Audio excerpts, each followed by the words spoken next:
नमो अरिहंताणं नमो सिद्धाणं नमो आयरीयाणं नमो अध्यायाणं नमो लोए सव्यसाहूनम। मिल गया परमानंद स्तोत्र। तो परमानंद स्तोत्र मतलब परम आनंद वाला स्तोत्र। ये अकलंक देव ने इसकी रचना की है। नाम तो जगत प्रसिद्ध है अकलंक स्वामी का।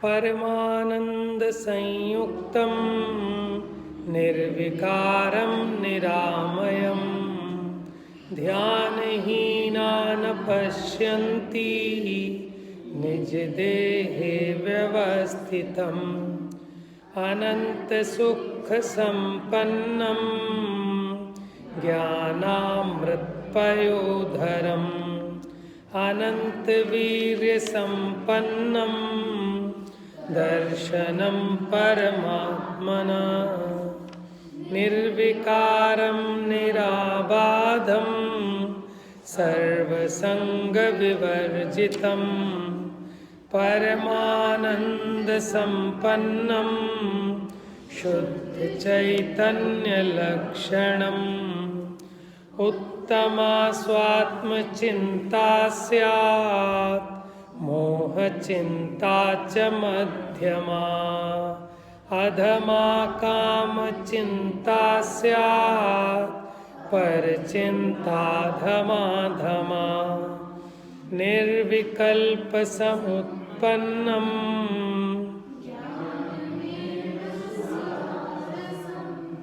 विवेकमंजुलिं कृत्वा तत्पिबन्ति तपस्विनः सदानन्दमयं जीवं यो जानाति स पंडितः स सेवते निजात्मानं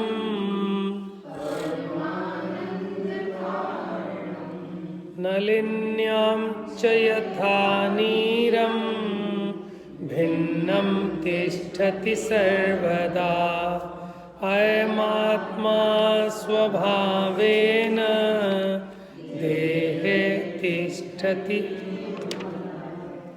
द्रव्यकर्ममलैर्मुक्तं भावकर्म विवर्जितं नो कर्मरहितं विद्धि निश्चयेन चिदात्मना आनंदं ब्रह्मणो रूपं निज देहे व्यवस्थितं ध्यानहीना न पश्यन्ति इव भास्करं तद्ध्यानं क्रियते भव्यैर्मनो येन विलीयते तत्क्षणं दृश्यते शुद्धं चिच्चमत्कारलक्षणम्। देखिए इसमें जो दूसरा छंद था ना, उसमें जो पयोधर आया था तो उसका अर्थ समुद्र ही है। ठीक है ना, पयोधर का अर्थ समुद्र ही है।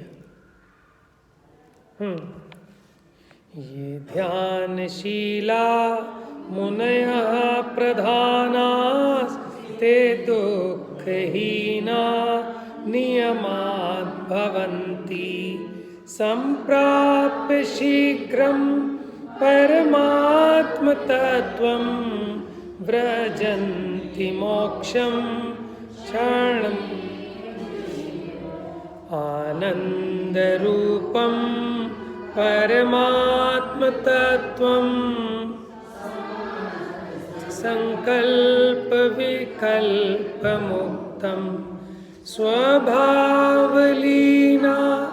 निवसन्ति नित्यं जानाति योगी स्वयमेव तत्त्वम्। पयोधर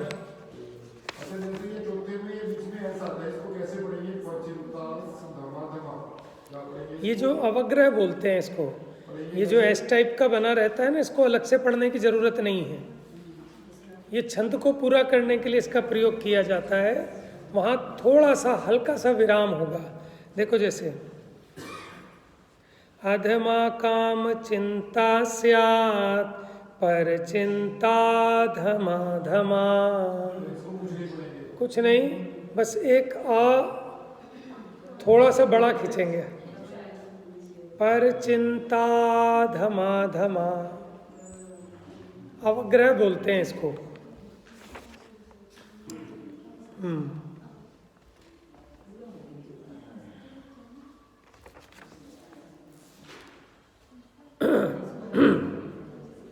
आइए छंद नंबर 13 से अनुष्टुप है।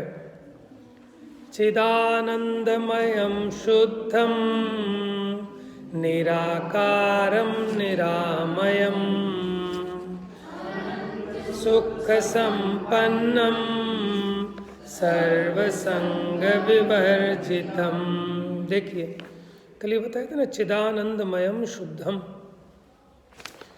हाँ, तो कैसा है उस परमात्मा का स्वरूप? चिदानंदमय है, यानी चिद यानी चेतन आनंदमय है, शुद्ध है। और कैसे? निराकार, जैसे पुद्गल का आकार होता है ऐसे आकार से रहित है। निरामय का मतलब कल क्या बताया था कि रोगों से रहित है। अनंत सुख संपन्नम, कैसा है वो आत्मा? अनंत सुख संपन्न है। और सर्व संग विवर्जितम, संग कहते हैं परिग्रह को, समस्त परिग्रह से रहित है। लोकमात्र प्रमाणोयम निश्चयेन नहीं संशय व्यवहारे तनुमात्र कथितः परमेश्वरा।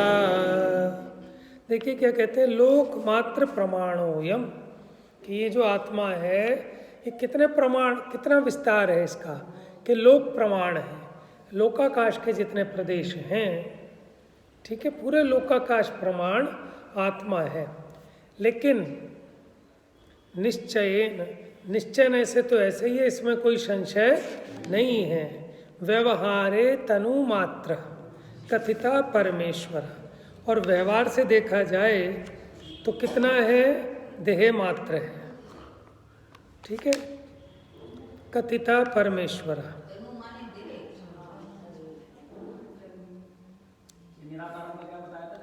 पुद्गल के आकार रूप नहीं है। देखो तनु का मतलब हल्का भी होता है, वो मात्रा लगी है ऊ की।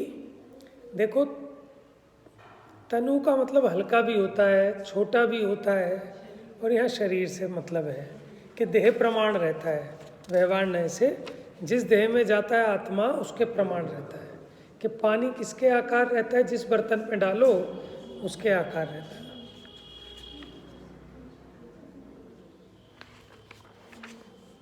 आगे देखिए, यत्क्षणं दृश्यते शुद्धं तत्क्षणं गत विभ्रमा स्वस्थचित्ता स्थिरीभूत्वा निर्विकल्प समाधिना। देखिए यत् क्षण, कि जिस क्षण दृश्यते शुद्धम, ऐसे शुद्धात्मा को दृश्यते मैंने देखते हैं, तत्क्षणम गतः विभ्रमा, कि उसी क्षण विभ्रम जो मोह है वो गत हो जाता है। गत माने पास्ट हो जाता है, बीत जाता है, नष्ट हो जाता है। तो जो योगी ऐसे आत्मा को देखते हैं, जानते हैं, तो उनका तुरंत सारा विभ्रम, मोह, अज्ञान नष्ट हो जाता है। स्वस्थ चित्ता स्थिरी भूत्वा निर्विकल्प समाधिना, कैसे?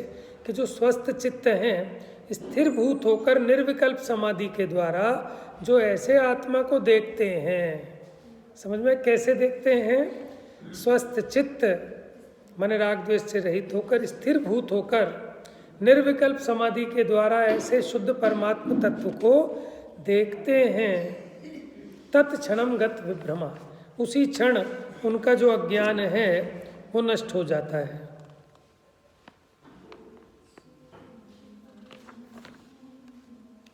और देखिए, हाँ, स्वस्थ चित्त होता है, स्त्रीभूत हो जाता है निर्विकल्प समाधिना। और निर्विकल्प समाधि के द्वारा जो जानता है उसको स एव परमं ब्रह्मं स एव जिन पुंगवा स एव परमं तत्वं स एव परमात्मना। है किसी के पास एक्स्ट्रा? एक इधर दे दो, और नहीं है यहाँ पे? हो गया काम। स एव परमम ज्योति। देखो, ये जो ऐसा शुद्धात्मा जो कहा पीछे कि वही परम ज्योति है।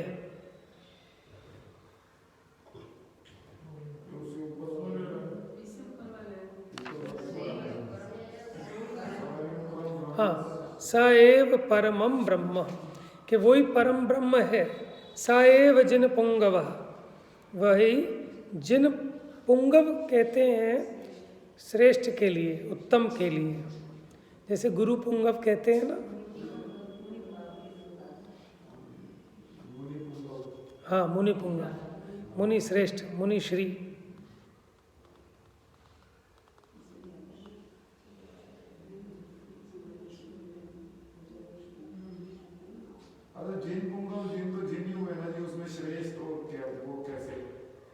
बस वो सम्मानजनक है, जैसे श्री लगा देते ना, श्री जिन।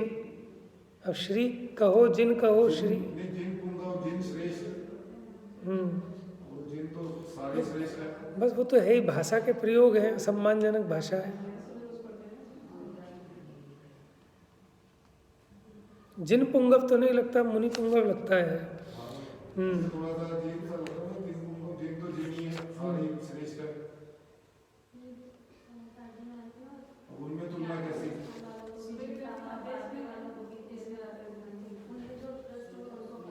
सही बात है।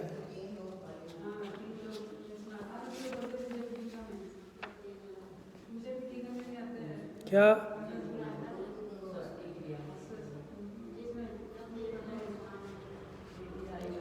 जो तीन लोक स्वामी वाले में कह रहे हो क्या?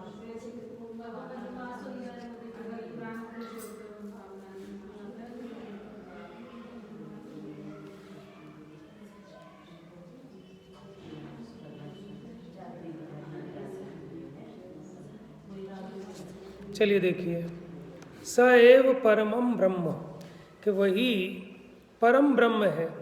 परम ब्रह्म माने परम परमात्मा है।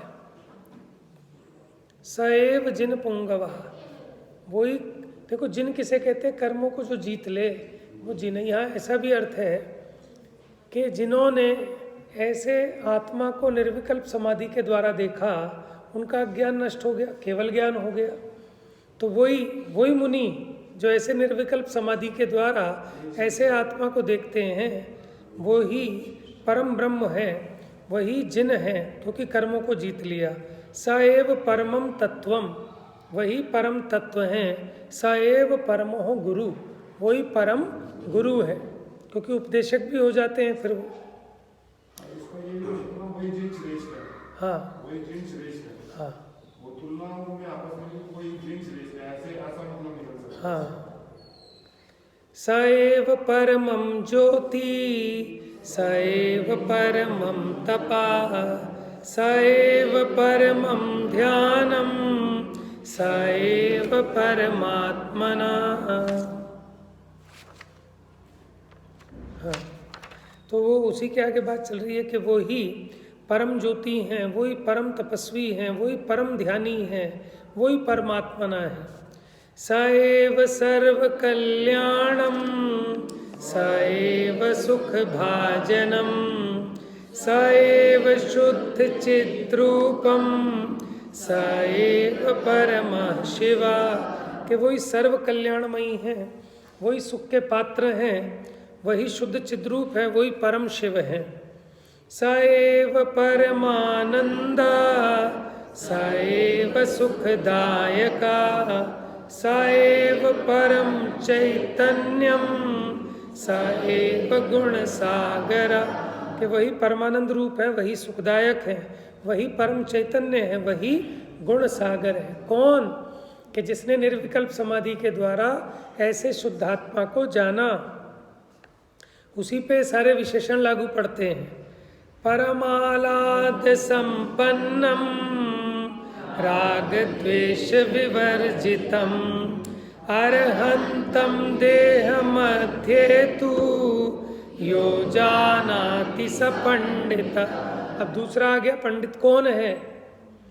कि परम आलाहत संपन्नम, कि जो परम आलाहत के साथ संपन्न है, राग द्वेष विवर्जितम, राग द्वेष से रहित हैं, अरहंतम देह मध्य तु यो जानाति स पंडिता, और जो देह के मध्य में भी रहकर अरहंत हैं, तो वही पुरुष पंडित है। देखो यहाँ जो प्रगट अरहंत भगवान है उनकी बात नहीं है कि जो आत्मा का स्वरूप है ऐसे देह में रहते हुए भी ऐसे उस अनंत स्वरूप आत्मा को देख लेता है, जान लेता है, वो पंडित है। ठीक है। परमालाद संपन्नम राग द्वेष विवर्जितम अरहंतम देह मध्ये तु यो जानाति स पंडिता। तो परमालाद युक्त राग द्वेष रहित अरहंत देव को जो ज्ञानी पुरुष अपने देह रूपी मंदिर में विराजमान देखता और जानता है, वस्तुतः वही पुरुष पंडित है। आगे देखो,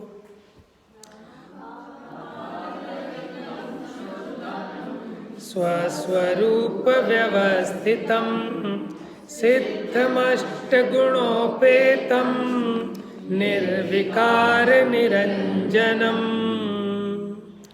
देखो अब क्या कह रहे हैं, आकार रहितम, आकार से रहित सिद्ध भगवान है ना, शुद्ध स्वरूपम, कि शुद्ध स्वरूप से व्यवस्थित है, जिनका शुद्ध स्वरूप पूर्ण व्यक्त हो गया।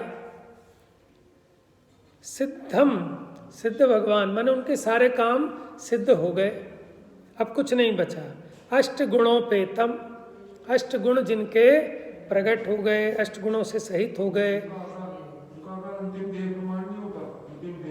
हाँ, अंतिम देह प्रमाण होता है। तो निराकार उनको इसलिए कहते हैं कि अब देह का संयोग छूट गया। पहले तो जिस देह में रहते थे तो देहाकार कहा जाता था उपचार से, अब वो देह वाला आकार नष्ट हो गया, इसलिए सिद्धों को निराकार कह रहे हैं। लेकिन उनके भी आकार तो होता है, आत्मा का आकार तो है, तो वो आत्मा के प्रदेश अरूपी हैं, इसलिए वैसे साकार नहीं है जैसे संसार दशा में था। इस अपेक्षा निराकार कहते हैं सिद्धों को। लेकिन आत्मा का अपना आकार तो है ही। अब कितना है कि जो अंतिम देह थी उससे किंचित न्यून पुरुषाकार ही होंगे। हाँ बस, तो उतना ही आकार रहेगा। बाहुबली भगवान की कितनी थी ऊंचाई? 525 धनुष, तो उनके आत्मा के प्रदेश उतने। अच्छा, छोटे से छोटा सिद्धों का आकार कितना हो सकता है, कौन बताएगा? इधर से नहीं बताएंगे, पहले पुरुष बताएंगे। हाँ और बताइए, छोटे से छोटे सिद्ध भगवान कितने हाथ के हो सकते हैं? हाथ का बताओ। मैं तो आपको 5 फुट कहाँ मिला?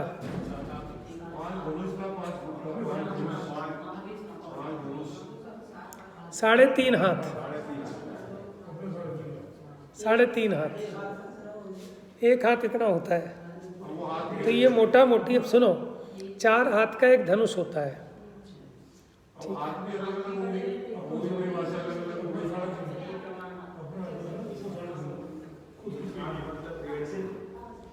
अब वो प्रमाण अंगुल मान लेते हैं उसमें, अनुमान नहीं, प्रमाण, प्रमाण। तो प्रमाण अंगुल क्या है? सुनो, प्रमाण अंगुल को गिनाया है कि एक चक्र,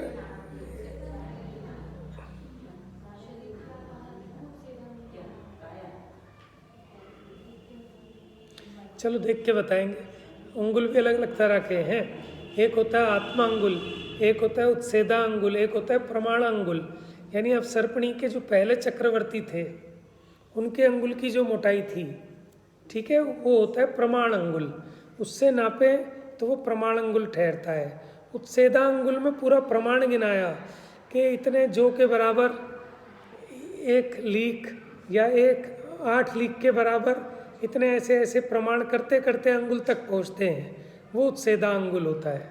आत्मा अंगुल होता है अपना अपना, जिसका जितना अंगुल है उतना उतना, ठीक है। एक बात वो देखो ना, वो अगर 500 धनुष की हाइट है उनकी उस युग में, तो शिखर जी तो शाश्वत है, वो तो 4 कदमों में ही नाप देते होंगे शिखर जी को। तो हमें क्या परेशानी है? अब हमारे लिए तो वो पर्वत वो तो 4 लोग में नाप देंगे। तो उसमें क्या दिक्कत है? और आप ये सोच रहे हो, ये जो पहाड़ है, आप क्या सोच रहे हो कि उस समय ऐसे ही पहाड़ होगा क्या ये? वो तो यही कहते हैं ना, शाश्वत है। नहीं नहीं, सुनो, वो क्षेत्र शाश्वत है, लेकिन पहाड़ तो झड़ता भी रहता होगा, बढ़ता भी रहता होगा, कब कब कितनी कितनी संरचनाएं होती रहती हैं। वो स्थान निश्चित है, समझ में है? वहीं से जाएंगे। 3.5 हाथ। इसका मतलब अगर कोई 3.5 हाथ से छोटा है लंबाई में, तो वो मोक्ष जाएगा कि नहीं जाएगा? ये क्या शरीर के आश्रित हो गया मोक्ष जाना? अब वही है, अगर जिसकी हाइट कम हुई 3.5 से कम भी हो सकती है, होती है। उस युग में होती नहीं होगी, ऐसा होता होगा जिस युग में देखो भैया, इस काल में तो कोई मोक्ष जाता नहीं है। कहाँ? वो तो नरक की कह रहे हो आप, हम तो मोक्ष की बात कर रहे हैं। मनुष्य बन के ही तो जाएगा। तंदुल मत्स्य की पर्याय से थोड़ी चला जाएगा। गए होंगे बतेरे। हाँ, वो बात तो ऐसी घटित होगी ना, क्योंकि देखो चौथे काल में जाते हैं, वहाँ लंबाई कितनी है? हमारे जितनी इतनी कम थोड़ी ना है। ये तो पंचम काल में होती है। भगवान महावीर स्वामी कितने हाथ के थे? 7 हाथ के। 9 हाथ के कौन थे? पार्श्वनाथ भगवान, ठीक है। 7 हाथ के भगवान महावीर स्वामी थे, ठीक है। और मान लो कोई 8 साल का बालक मोक्ष चला जाए, तो भी उसकी कम से कम लंबाई 3.5 हाथ होगी, उससे छोटे नहीं। क्योंकि सिद्धों की छोटी से छोटी अवगाहना भी पकड़े तो 3.5 हाथ है, ठीक है। तो अब इसमें प्रश्न नहीं कि भाई अगर किसी की लंबाई छोटी हुई तो वो बस इस वजह से नहीं जा पाया कि उसकी लंबाई थोड़ी कम थी। कोई कहता है ना, सब मेरा तो आर्मी में सिलेक्शन हो गया था, बस थोड़ी सी लंबाई कम रह गई। तो भैया ऐसा नहीं होता कि अगर लंबाई कम रह गई तो और भी सारे के सारे समवाय भी नहीं थे वहाँ पर। अभी आंटी जी ने मेरे से कहा था कि एक वो बताना थोड़ा सा कि जैसी मति वैसी गति या जैसी गति वैसी मति, इस बारे में थोड़ा सा बताना। तो मैंने इशारा तो कर दिया अभी आपको कि ऐसा नहीं होता कि जैसी गति होनी है वैसी मति हो जाएगी, या जैसी मति है उसके अनुसार गति। कोई किसी के अनुसार नहीं है। जब कार्य होता है वहाँ 5 समवाय उसके अनुरूप होते हैं, नहीं तो कोई नहीं होता। ऐसा कोई कहे कि सब मति तो ठीक थी लेकिन गति खराब होनी थी इसलिए काम कबाड़ा हो गया। कोई ये कहे कि मति तो खराब थी लेकिन गति अच्छी होनी थी इसलिए चला गया। ऐसा नहीं है कि भैया ना तो मति के अनुसार गति है ना गति के अनुसार मति, वो तो उपचार से कहते हैं। अपेक्षा से तो आप कुछ भी कह सकते हैं, कोई आपत्ति नहीं। हम यही तो बता रहे हैं ना कि जहाँ जैसी गति होगी तो मति भी वैसी ही होगी और गति भी वैसी ही होगी। इसमें ऐसा नहीं है कि मति के अनुसार गति पलट गई कि गति के अनुसार मति पलट गई। तो वो अगर निश्चित है तो 5 समवाय निश्चित हैं। जिसका नरक जाना निश्चित है तो उसके वैसे परिणाम भी तो निश्चित हैं, कोई ऐसा। और जिसके परिणाम निश्चित है उसकी गति भी निश्चित है, इस अपेक्षा तो लगाओ। और होते हैं तो 5 समवाय होते हैं, नहीं तो एक भी नहीं होता, ठीक है। वो कहने में कह देते हैं कि जिसको जैसी गति बंध गई होती है ना, तो उसके परिणाम भी वैसे ही हो जाते हैं। कि हम ऐसा भी तो कह सकते हैं कि आपके जैसे परिणाम होंगे वैसी ही गति में जाओगे। आपको एक बात और बताऊं, देखो जैसे आपको देवगति भी बंध गई, देवगति बंधने के बाद भी अब आप भवनवासी में चले जाओ कि आप वैमानिक में चले जाओ, बात समझ में? ये तो आपके परिणामों के ऊपर है, ठीक है। तो आप ये भी नहीं कह सकते कि जैसी गति वैसी मति, क्योंकि आप ये देखो ना, उत्कर्षण अपकर्षण भी होता रहता है, और मरण समय में भी अंतिम जो अपकर्ष होता है उस समय में, तो उसके हिसाब से फिर वो वैमानिक में जा रहा हो तो रह जाता है भवनवासी में ही जाके, भवनवासी में जा रहा हो चला जाता है वैमानिक में। उसमें ऐसा भी तो ना, आयु अलग अलग भी तो होती है, आयु भी तो बन जाती है ना, वो 2/3 में आयु बन जाती है। मैं कह रहा हूँ आयु बंध गई आपकी, हाँ, तो उसमें देवगति की आयु बंध गई। सुनो, में भी तो आयु का फर्क होता होगा। देवगति की आयु बंध गई, लेकिन आगे वाले जो अपकर्ष काल होते हैं उसमें वो घटती बढ़ती भी है।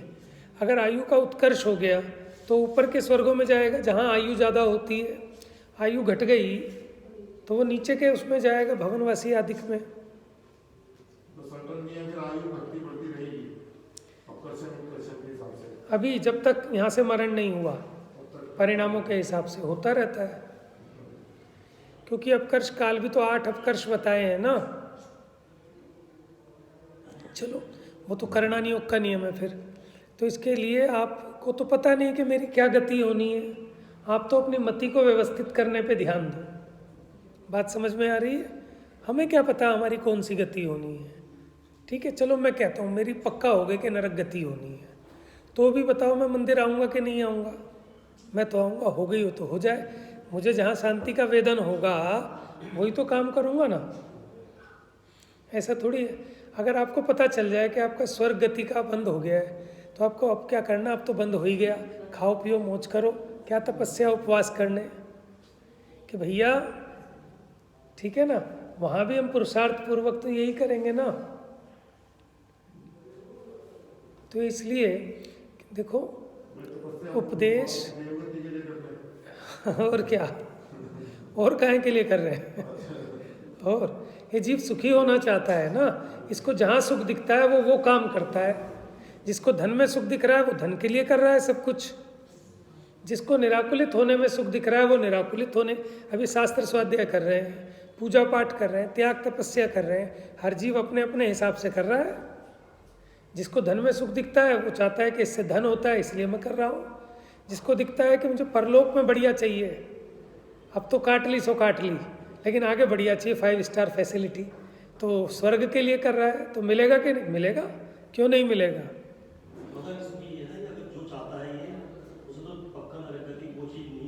ऐसा नहीं है, वो मैं बताता हूँ। नहीं मैं बताता हूँ, सुनो ऐसा नहीं है, सुन लो। देखो डिपेंड करता है आपकी जेब में माल कितना है। आपकी जेब में माल है तो आपने जो डिमांड किया, जहाँ हाथ रखा वो चीज़ मिलेगी। और आपकी जेब में माल ही नहीं है, आप कुछ ही डिमांड करते रहो, कहाँ से मिलेगा? वहाँ तो लात मिलेगी, भगाओ इसे बाहर। बात समझ में आ रही है? ये तो आपके कितने कसाय की मंदता हुई, कितने आपके परिणामों की निर्मलता। ये तो साधन मात्र है, पूजा पाठ तप स्वाध्याय त्याग। लेकिन अगर इस अपेक्षा से भी अगर कोई ये काम करता है तो वो तो पाप हुआ ना उसका। अगर इस अपेक्षा से करता है कि मुझे ये चीज मिले, तो वो उतना उत्कृष्ट पुण्य तो नहीं माना उसका। देखो सापेक्ष अपेक्षा तो है ही, ठीक है ना, उसके सामने तो वो गलत ही है, और वो मिथ्या बुद्धि तो है ही कि भोगों में उसे सुख बुद्धि है, ठीक है। फिर मैं बात करता हूँ तो मुझे डर लगता है, लोग भी कहेंगे बड़ी उल्टी बात कह जाते हो।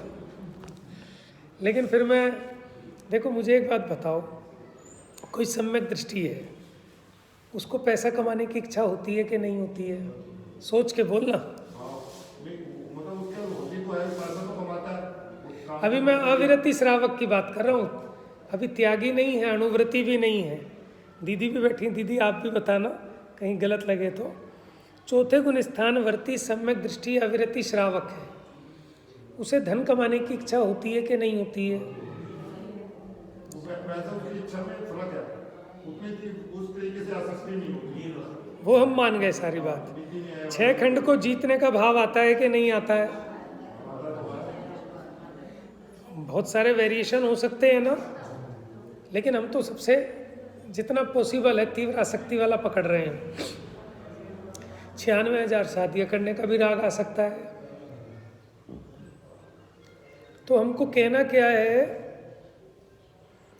कि वो आजीविका कमा रहा है और खाली उतना ही कमाएगा कि जिससे पेट चल जाए, कि उसको भी जोड़ने की इच्छा हो सकती है। सोचना एक मिनट, देखो, क्योंकि राग है, श्रद्धा तो सुधर गई। श्रद्धा में तो जानता है कि धन में सुख नहीं है, लेकिन कोई पूछे पागल बना रहे हो, जब तुम्हें दिख रहा है धन में सुख नहीं है तो फिर ये कमाने क्यों जा रहे हो? बात समझ में आ रही है? तो वो अभी उसको चारित्र की ऐसी कमजोरी है, वैसा राग है और उसमें अच्छा भी लगता है उसको। अब श्रद्धा संबंधी तो नहीं है, लेकिन अभी जितना चारित्र मोहनीय शेष है, जितने रागाधिक शेष हैं, उसकी पूर्ति में भी लगता है कि नहीं लगता है? तो इससे मिथ्या दृष्टि पाने का तो निर्णय नहीं होता ना। तो वो उसके अनुकूल पुरुषार्थ करता है कि नहीं करता, व्यापार करेगा, धंधा करेगा, सब करेगा। अच्छा बताओ, जो सम्यक दृष्टि है वो देह को अपना रूप मानता है कि नहीं मानता? नहीं मानता। तो फिर इसको खाना देता है कि नहीं देता? इसको एक्सरसाइज कराएगा कि नहीं कराएगा? बीमार पड़ जाएगा तो औषधि खिलाएगा कि नहीं खिलाएगा? खिलाएगा ना। स्वस्थ रहने की कामना है ना। जब वो एक्सरसाइज कर रहा है, समझना एक मिनट, वो भी पार्क में वॉकिंग कर सकता है, करेगा ना। अगर वो चाहता है कि अब औषधि ना खानी पड़े, है ना, तो अहिंसक उपचार करेगा कि नहीं करेगा? हाँ, बात समझ में आ रही। तो वो जो एक्सरसाइज कर रहा है वो वहाँ भी पुण्य बांध रहा है। समझना क्यों? उसकी दृष्टि ये है कि मुझे कोई अवक्ष औषधि भक्षण ना करनी पड़े, क्योंकि परिणामों में उतनी मजबूती तो है नहीं कि शरीर बीमार हो और वो दवा ना ले। बात समझ में आ रही है? अब मेरा प्रश्न ये है कि वो सम्यक दृष्टि तत्वज्ञानी भी है, उसे वस्तु की व्यवस्था भी पता है, उसे 8 कर्मों की व्यवस्था भी पता है कि नहीं पता है? उसे ये भी पता है कि साता वेदनीय का आश्रव किससे होता है, असाता वेदनीय का आश्रव किससे होता है। तो वो क्या काम करेगा? जिससे असाता वेदनीय का आश्रव होता है वो काम करेगा, कि जिससे साता वेदनीय का आश्रव होता है वो काम करेगा? अब उसको पता है जिनेंद्र भगवान की पूजन करना, जीवों की दया पालना, संयम, त्याग, तप, इनसे साता वेदनीय का आश्रव होता है। समझ रहे हो? थोड़ा सा बारीकी से समझना, छल ग्रहण नहीं करना। मैं ये पोषण नहीं कर रहा कि भगवान की भक्ति आप इसलिए करें, ठीक है, लेकिन भगवान की भक्ति से साता वेदनीय का आश्रव होता है कि नहीं होता? सिद्धांत वाक्य है कि नहीं? जब आपका परिणाम पूजा पाठ में लगेगा तो ऑटोमेटिक साता वेदनीय का आश्रव बंद होगा कि नहीं होगा? उससे सारी अनुकूल सामग्रियां मिलेंगी कि नहीं मिलेंगी? बात इसमें भी ना 2 पक्ष हो गए ना। उसका श्रद्धान ऐसा नहीं है कि मुझे ये चीज मिले, वो तो है ही। एक का श्रद्धान ऐसा है कि मुझे ये चीज मिले, बराबर। उन दोनों का फर्क। सुनो तो सही, अभी मेरी बात तो समझो, क्योंकि सब जीव एक जैसे नहीं है ना, सारे ज्ञानी नहीं है। अभी तो पहले ज्ञानी की सुन लो, फिर अज्ञानी की भी सुनना, ठीक है? अब देखो क्या होता है कि हम बात तो कह देते हैं बड़ी बड़ी, लेकिन प्रैक्टिकली जब अपने सिर पे आती है तब हम, ठीक है, ग्रहित मिथ्यात्व करने से भी पीछे नहीं हटते, अभक्ष औषधि का भक्षण करने से भी नहीं हटते, ठीक है भैया? कि जब पाप का उदय आए तो कहाँ जाना? हॉस्पिटल जाना कि मंदिर आना? आप ये बताओ। चलो अज्ञानी है तो भी, मिथ्या दृष्टि जीव है, ठीक है, उसने पढ़ा है कि भगवान की भक्ति से सारे कष्ट मिट जाते हैं, भगवान की पूजा से सारे दुख दूर हो जाते हैं। दूसरा उपाय है हॉस्पिटल जाने से बीमारी मिट जाती है। अब बताओ आप क्या कहोगे उसे? हॉस्पिटल जा कि मंदिर जा? बताओ आप क्या कहोगे उसे? आपसे कोई आके पूछे अज्ञानी, हाँ ठीक है, हाँ अगर मतलब उसका कष्ट अगर जा रहा है तो उसका अगर दवाई से इलाज हो रहा है तो भाई अस्पताल ऐसा नहीं मंदिर जाके फिर भगवान को सुनो सुनो सुनो सुनो, देखो ये तो सबको अनुभूत है ना कि डॉक्टर के हम भी खूब जाते रहते हैं, लेकिन वो डॉक्टर की दवाई भी कब काम करती है, जब अपने साता वेदनीय का उदय आता है। फिर भी जाना तो डॉक्टर देखो ऐसा है ना, ये तो अपने अपने श्रद्धान की वो है।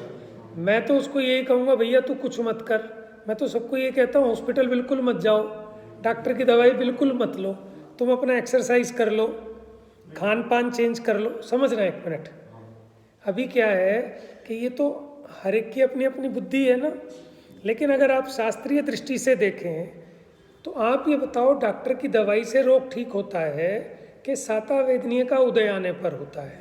देखो अभी शास्त्र के हिसाब से बात करो, क्योंकि श्रद्धांत तो हम सबका अलग अलग हो सकता है ना, हमारा श्रद्धांत। ये भी है ना, कोई जीव तड़प रहा है, हाँ उसकी हालत खराब हो गई, तो फिर क्या करें उस केस के अंदर? नहीं, वो तो ऐसा है, वहाँ सुनो सुनो, वहाँ तो जैसा केस होगा वैसा करेंगे, उसके बिना तो मंदिर जाने लायक ही नहीं है।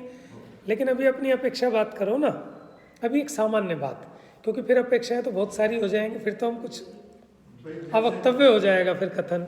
अभी जैसे जैसे किसी का कोई एक्सीडेंट हो गया या वो चीज़ छोड़ दो, वो तो एक्सेप्शन है ना, ठीक है ना। ये तो पक्का निर्णय होना चाहिए ना कि कुछ भी हो गया, आप कितनी भी अच्छी जगह ले जाओ, देखो साता का उदय होगा तभी उसे ले जाने वाले भी निमित्त मिलेंगे, डॉक्टर भी टाइम पे मिल जाएगा, ऑक्सीजन भी चढ़ जाएगी, खून भी अवेलेबल हो जाएगा, नहीं तो कुछ भी नहीं होगा। और इतने बुरे बुरे एक्सीडेंट होते हैं कई बार, भाई साहब गाड़ी चकनाचूर हो गई, बंदे को खरोच नहीं आई। देखो पहले आपको निर्णय तो करना पड़ेगा, ये तो पक्का निर्णय कर लो कि अपने कर्म सिवाय जीव को कोई ना सुख दुख देता कुछ भी, तो भी तो जीव वहीं अटका है ना। ये जीव को तो शोक चढ़ा हुआ है, चेकअप कराएगा हर महीने जाके, उसी की बात कर रहे हैं हम, ठीक है ना। आप देखो ना ये जीव कितना भयभीत है, हॉस्पिटलों की लाइन में लगा रहेगा, सब टाइम खराब करता है ना। हम उसको यही तो उपदेश देंगे कि भैया वहाँ तेरे को लगने की ज़रूरत ही नहीं है, तो डेली सुबह पूजा में आया कर। देंगे कि नहीं देंगे? कि कितने सारे पापों से बचेगा, कितने प्रमाद से बचेगा, जब यहाँ आएगा उसकी कसाई ढीली होगी, फिर उससे कहेंगे भैया ये जो पूजा पढ़ रहे हो देखो कितनी बढ़िया बात आई, दो बात समझेगा भी, पूछेगा भी, भेद ज्ञान होएगा, फिर उसके बाद स्वाध्याय में भी बैठेगा, फिर भेद ज्ञान करेगा, उसका मार्ग प्रशस्त होगा कि नहीं होगा।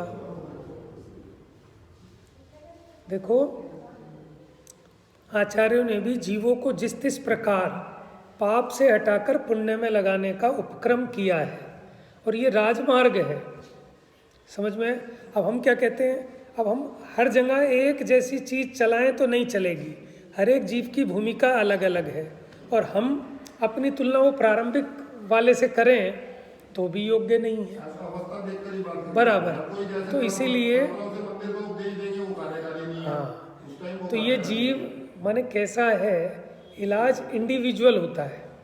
अब ये तो हम तो एक सामान्य कथन कर रहे हैं ना, अब जिसके जैसा रोग हो, जैसे कभी हम निश्चय नहीं कि मुख्यता से कथन करेंगे, लेकिन पहले से ही जिसको निश्चय का आधिक्य हो, पक्ष हो, अगर वो ही उस उपदेश को ग्रहण करे तो निश्चयाभास होगा। अब कैसे जैसे किसी को किसी टाइम उस टाइम उपदेश दो तो उसको उपदेश लगेगा नहीं, हाँ उपदेश स्थिति देख कर ही देना पड़ेगा। ठीक है, लेकिन अभी ऐसा हो रहा है ना कि हम ये कहते हैं कि भगवान तो कुछ भी नहीं देते, दे ही नहीं सकते, तो वो कहता है मैं मंदिर जाके करूँ क्या? ठीक है, मैं चर्च में जाऊँगा, मैं वहाँ जिनके भगवान देते हैं वहाँ जाऊँगा। मान लो आप दूसरे की छोड़ो, मेरा ही बच्चा है, सुन लो, ठीक है ना। अब वो कहता है पापा मैं तो नहीं जाऊँगा मंदिर, क्योंकि हमारे भगवान तो कुछ भी देते नहीं, तो मैं जाऊँ किस लिए? बेटा सुख मिलता है, शांति मिलती है, कौन सा सुख कौन सी शांति मिलती है?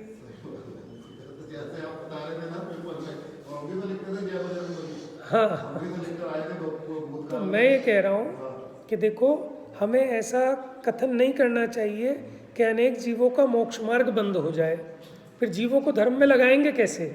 और हम अपने घर की थोड़ी कह रहे हैं, आचार्यों ने प्रथमा नियोग में कैसे मैना सुंदरी की जो कथा आई, कितने जीवों को विचारों को उनसे प्रेरणा मिलती है कि भैया हमारे अगर कोढ़ हो गया, हमारे अगर कैंसर हो गया, हमारे अगर ये हैरानी परेशानी हो गई, तो अब सब छोड़ दो धंधा, क्या करो, भक्ति में मन लगाओ, भगवान के सेवा में मन लगाओ। क्या होता है, दो बेनिफिट होते हैं, एक तो कषायमंद होने से दुख मिटता है, जितनी कषायमंद होंगी उतना दुख मिटेगा। ऊपर से पाप प्रकृतियां पलटकर पुण्य रूप संक्रमित हो जाती हैं। ये तो कर्म सिद्धांत है, समझ में आया ना। अब जिसको ये साइंस पता है और अगर वो इस साइंस का यूज करके अपना दुख मिटाए तो उसमें क्या मिथ्यात्व हो गया। बात समझ में आई। देखो भूख लगी है, ये वैसे ये काम तो अन्य मत भी करते हैं, ये हाँ। काम तो सारे ही करते हैं। हाँ, ये हमारे तो उसके अलावा कोई उपाय भी तो नहीं है ना। लेकिन हम उस पर जोर देते हैं कि खाली क्रिया की बात नहीं है, अपने परिणाम सुधारो। तो यहाँ आकर क्या करेगा, वीतरागी की पूजा करेगा, जो कहेगा कि तुमरे जिए कौन दुख है, कि कैसे कैसे उपसर्ग आए सुकमाल मुनि पर। तो अब देह से भेद विज्ञान भी होगा, पूजाओं में यही तो पड़ेगा। तो भेद विज्ञान होगा, कसाय मिटेगी, मिथ्यात्व पे प्रहार होगा। और फिर वो एक दिन कहेगा भैया रोग मिटाना है, कि भैया रोग तो मिट गया। कैसे मिट गया, कि मैंने जान लिया कि जिस रोग को मिटाने के लिए मैं लगा था वो रोग तो मेरा रोग ही नहीं है, ये भ्रम का रोग था, वो रोग मिट गया।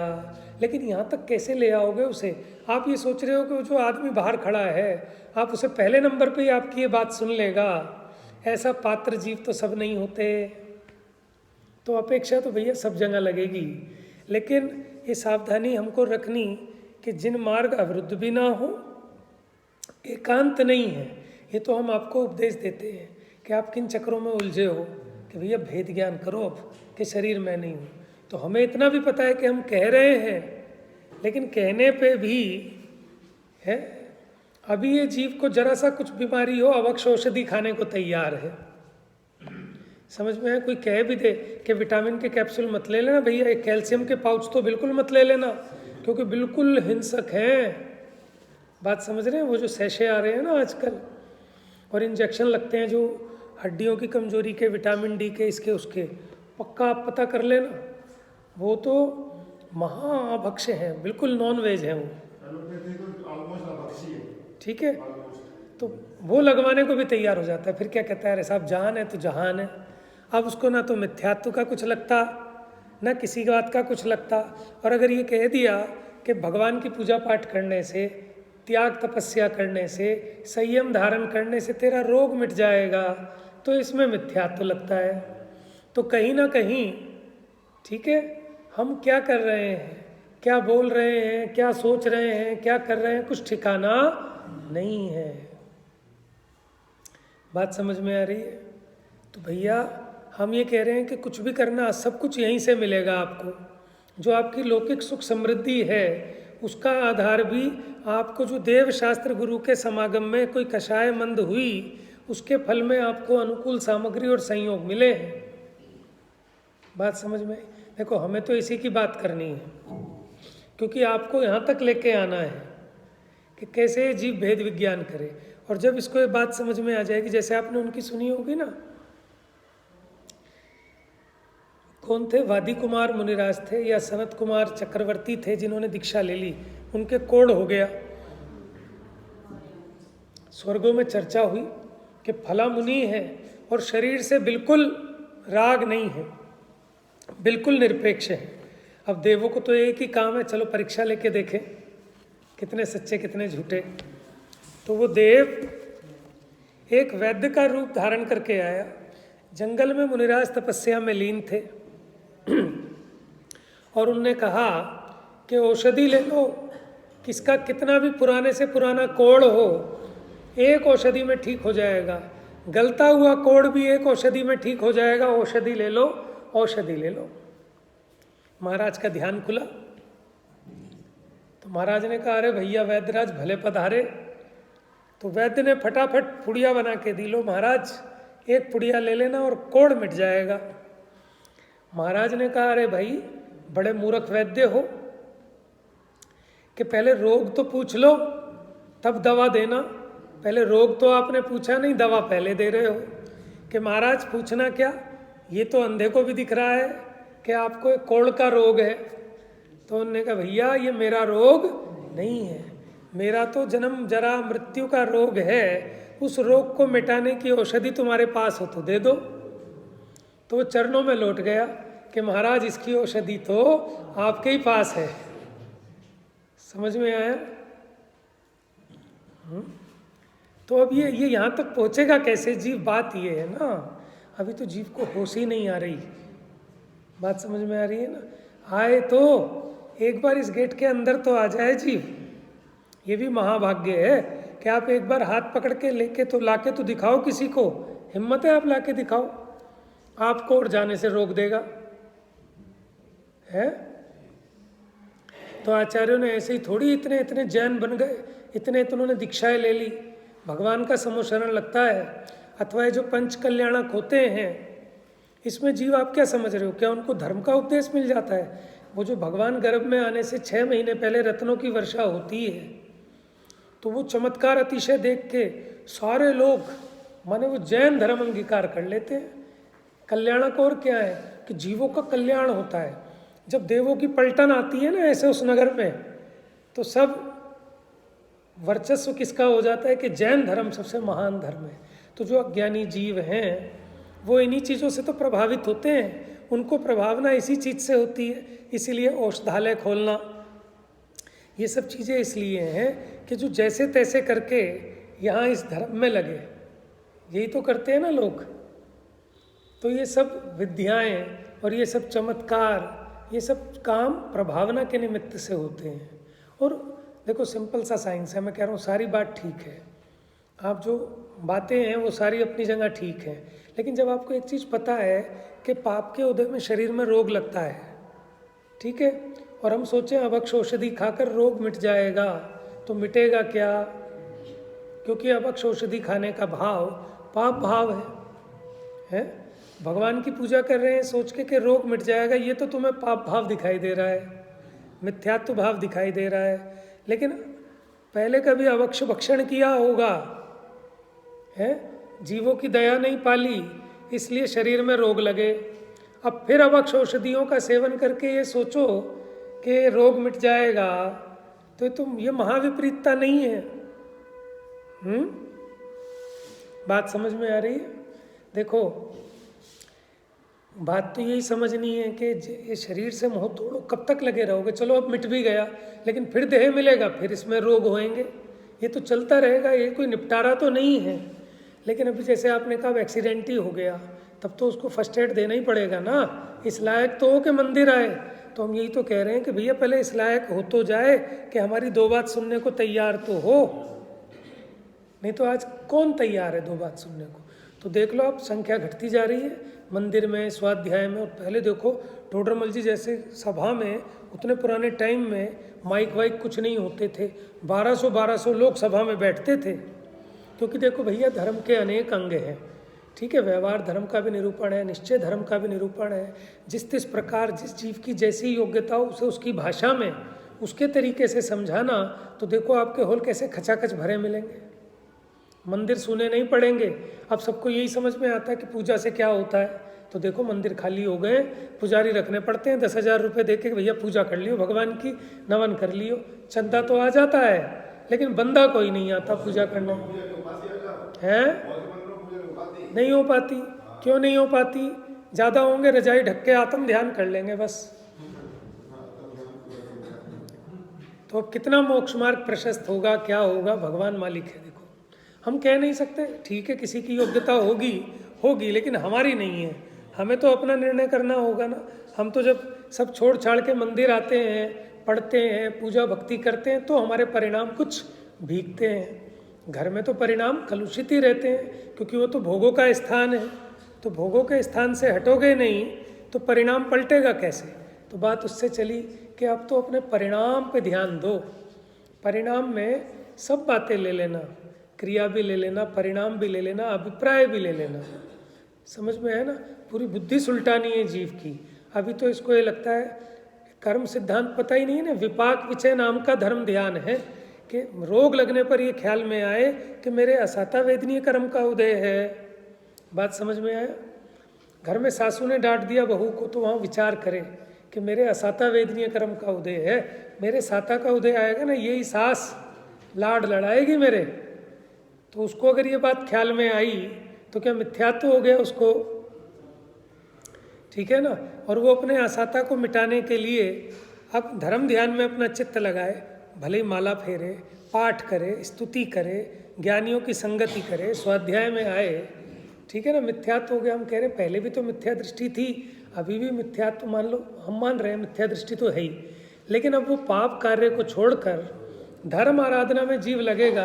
अब आप या चाहते हो क्या तो खाओ घी से या जाओ जी से, तो भैया कभी कल्याण कैसे होगा जीव का? आप औरों की छोड़ो, कोई भी व्यक्ति जो प्रथम मंदिर में आया तो क्या बिना कामना के आया था क्या? मान लो हम और आप भी मंदिर जाते थे बचपन में, तो पेपर वाले दिन जाते थे मंदिर, क्या आज पेपर है ना, आज मंदिर जाना है ना, पास हो जाएंगे, अच्छे नंबर आएंगे, है कि नहीं? सच्चाई तो यही है, कहने को कुछ भी कह लो। देखो ऐसे काम नहीं चलेगा। खरगोश के सामने सियार आया तो कान से आंख ढक ली और सोचे कि मैं तो बच गया। ऐसे ही सच्चाई से मुंह फेरने से सत्य तो पलटेगा नहीं। हम अपने परिणाम देखें, ठीक है ना। तो क्या सही चीज़ है, पुराण पढ़ें तो सही, प्रथमानियोग पढ़ें, करणानियोग पढ़ें, चरणानियोग पढ़ें, द्रव्यानियोग पढ़ें, पढ़ते तो हम कुछ है ही नहीं, ठीक है ना। अपने मन में जैसी आती है वैसी मानते हैं। तो हम तो ये कह रहे हैं किसी की मत मानो, आद्योपांत शास्त्र पढ़ो, चारों अनुयोगों के शास्त्र पढ़ो, फिर अपनी बुद्धि से निर्णय करो। जहाँ अपने राग द्वेष घटते हों वो काम करो, उससे अपनी टेस्टिंग कर लो। आपके परिणामों में कितना धैर्य आ रहा है, कितनी समता आ रही है, ये इस बात का तोल है कि आप सही राह पर चल रहे हैं। और समता की जगह विषमता बढ़े, भोगों की रुचि बढ़ती जाए तो समझना मार्ग ठीक नहीं है। भोगों की रुचि घटेगी नहीं हमसे, ठीक है ना। जब आप साधर्मियों की संगति करेंगे, ठीक है, जिन वचनों का अभ्यास करेंगे तो आपकी भोगों की रुचि ऑटोमेटिक कम होगी। यहाँ तो इच्छा मिट गई और बाहर में वो पाप प्रकृतियाँ पुण्य प्रकृति रूप होंगी, ठीक है ना। देखो जैसे सकल ज्ञेय ज्ञायक तदपि निजानंद रसलीन, सो जिनेन्द्र जयवंत नित अरिरज रहस्य। अब आप ये देखो, इच्छा तो मिट गई जानने की और सबका जानना प्रकट हो गया। तो ऐसे ही होता है, जिनको कुछ नहीं चाहिए उन्हें सब मिलता है। तो ये तो हम आगे बताएंगे उसको कि भैया जो तुम इच्छा कर रहे हो ना भगवान के पास आके, ये ऐसी ही बात हो गई कि तुम वृक्ष की छाया में बैठे और ये पूछते हो कि भाई मुझे फल मिलेगा कि नहीं मिलेगा। कह रहे भैया तुम इसकी छाया में बैठे हो तो फल क्यों नहीं मिलेगा? जैसे कोई गेहूँ बोए और ये कहे कि भूसा होएगा कि नहीं होएगा, कि तू भूसे के लिए फसल क्यों बो रहा है, तो गेहूँ के लिए बो, वो तो होएगा ही होएगा। कि जब तक मुक्ति नहीं होगी तब तक तुझे इंद्र चक्रवर्ती आदि के पद तो मिले ही मिलेंगे। लेकिन अब उसको समझ में आ जाता है धीरे धीरे कि उसमें कोई दम नहीं है, सुख तो अतीन्द्रिय सुख है, ठीक है ना। लेकिन हम अपना ज्ञान सब पे ना पेलें, ऐसा ज्ञान, बात समझ में। उससे ये देखना प्रभावना की जगह अप्रभावना तो नहीं हो रही, ये आपको उसकी योग्यता, उसका लेवल, ठीक है, उसके परिणाम, ये सब देखकर उसका इलाज करना होगा। हाँ, हम क्या करते हैं कि हमने कहीं कोई बात पढ़ ली, सुन ली, हम अपना ज्ञान सब पे वही का वही पेलने लगते हैं। तो होता क्या है, उल्टा हो जाता है। समझ में आया? तो भैया इसलिए अपने वैद्य खुद बनो, कम से कम अपनी परिणति को खुद तोलो कि मेरी वृद्धि कैसे होगी, मेरी उन्नति कैसे होगी, कैसे मेरा धंधा व्यापार छूटे। अपने उपयोग का वहाँ से बचाऊंगा तब तो कुछ आत्माराधना करूंगा ना, कब तो कुछ ध्यान साधना हो पाएगी। अब कब तक करेंगे बताओ आप? 60 साल में तो गवर्नमेंट भी कहती है भैया जाओ अपना भगवान का नाम लो, और यहाँ जो अपना व्यापार करने वाले हो तो बेचारा ज़िंदगी भर फ्री नहीं हो सकता। और यहाँ रिटायर हो जाए तो फिर वो अपनी दुकान खोल ले 60 साल के बाद।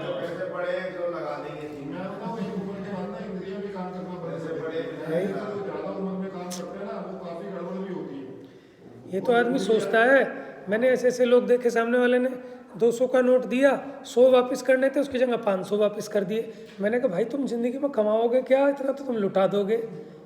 और वो जो कमा रहा है ना अपने पुण्य के उदय से कमा रहा है बस, नहीं तो 90% मैंने देखा कि बेचारे सब्जी वाले इतनी गड़बड़ कर देते हैं। मैंने कहा यार तू तो लुट जाएगा शाम तक। लेकिन अब उसकी बुद्धि से थोड़ा ही आता है पैसा, पैसा तो फिर भी पुण्य के उदय से ही आ रहा है। ये तो सिर्फ हमारा भ्रम है कि हमारी चतुराई से सब काम चल रहा है, कुछ नहीं है। ये तो आप अपने परिणामों को संभालने पे ध्यान दो और आप देखो आपके एक एक परिणाम के पीछे कितना बड़ा फल है, और ये जो आपका फल अभी आ रहा है इसके पीछे कौन से परिणाम किए होंगे जिसका ये फल आ रहा है। तो इस प्रकार ये धर्म ध्यान का अंग है, इसको कहते हैं विपाक विचय धर्म ध्यान। ठीक है, और कैसे करोगे आप बताओ धर्म ध्यान? तो इसलिए मार्ग यही है कि जिस प्रकार ये जीव का भला हो, आचार्यों ने यही उपदेश किया है। लेकिन उतने भर से काम नहीं निमटता, क्योंकि उससे निपटारा होने वाला नहीं है। आज आपको मानो भूख लगी है, अब रोटी मिल गई आपको, लेकिन वो 2 घंटे बाद फिर भूख लग जाएगी। ये कोई परमानेंट इलाज तो है नहीं। आज आपका रोग मिट गया, कल फिर रोग आ जाएगा, कब तक करते रहोगे? लेकिन अभी एकदम तो समझ में नहीं आएगा ना, धीरे धीरे प्यार से समझ में आएगा। पहले भूखे को रोटी खिलाओ, फिर उसके बाद उपदेश पिलाओ। तुम पहले ही नंबर पे उपदेश पिलाओगे तो कहेगा भाई साहब माफ़ करो, अगले घर से मांग लेंगे। तो तरीका क्या है कि उसको रोटी खिलाओ, फिर उपदेश भी पिलाओ, फिर दुख मिटेगा। बात समझ में आ रही है? रीति यही है कि जीव को जिस प्रकार से धर्म में लगाने का उपक्रम है कि कैसे वो सुधरे, उस तरह उपदेश करना। और मैं क्या कह रहा हूँ, सदा सुखदास जी ने लिखा कि जिनवाणी का उपदेश ऐसा करना कि जीवों को पापों से भय लग जाए। समझ में? अभी तो जीव पाप से डर ही कहाँ रहा है, कहाँ डर रहा है? डर ही नहीं लगता है। पापों से डर लगे तो सारी हिंसक चीज़ें बंद कर दे, लेकिन नहीं डर रहा। सुबह उठते वो पाइप लगाएगा, अनछना पानी दुनिया में बखेरेगा, कहाँ डर लग रहा है उसको समझ में ही नहीं आ रहा। आलू के एक कण में इतने जीव हैं, आप जन्मों जन्म कितनी हिंसा करो, आप पानी बिखेरो, अनछना, रात्रि भोजन करो, सब करो, उसमें भी इतने जीवों का घात नहीं होगा जितना एक सप्रतिष्ठित जो वनस्पति है उसके एक सुई के अंक पे जितना आता है, उसके भक्षण में उतनी हिंसा हो जाएगी आपकी, क्योंकि उसमें अनंत जीव राशि है, बाकी सब में अनंत नहीं है। अब पता ही नहीं है, ठीक है ना? तो इसलिए दया दया सब कोई कहे, दया न जाने कोई, जीव ठान जाने बिना दया कहाँ से। आपको जीव स्थान ही नहीं पता कि कहाँ कितने जीव होते हैं, तभी तो आप दया पाल पाओगे। आप वहाँ पे भी प्रॉफिट हानि देख लोगे ना कि भैया इससे तो बढ़िया है कि मैं आलू तो खाऊंगा ही नहीं, इस तरह की चीज़ों से क्या फ़ायदा। पूरे अनंत जन्मों में उतनी हिंसा नहीं कर सकता जितनी कि ये आलू, मूली, गाजर, अदरक, इनके एक कण के भक्षण मात्र से इतनी महाहिंसा कर लूँगा। क्या? मैं तो एक एग्जांपल दे रहा हूँ, ऐसी तो बहुत बातें हैं फिर। हाँ, तो आप अच्छा हाँ, उसमें जीव स्थान की चर्चा नहीं है। जीव स्थानों की चर्चा तो गौमट सार जीव कांड में है, ठीक है ना?